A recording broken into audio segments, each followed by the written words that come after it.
In this video, we're going to learn how to set outlines for HTML elements. An outline is a line that's drawn around the HTML elements, and unlike borders, the outline is not taken into account in the dimensions of the elements.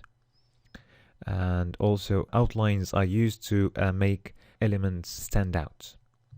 Okay, so the syntax is pretty easy. So if we set that for Facebook, we're going to define first of all a style using outline style, and let's go for solid. And then we're going to define a color for the outline, and let's choose a color to make this element stand out. So if we go for something like,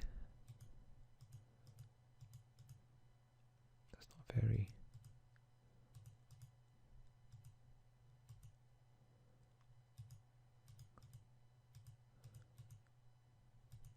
okay, let's choose something like that. It's not the best color, but anyway.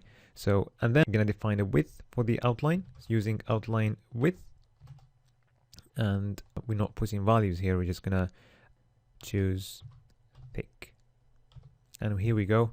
So you can see the Facebook element with an outline outside the elements surrounding the elements, and again, it's not taken into account in the dimensions of the elements.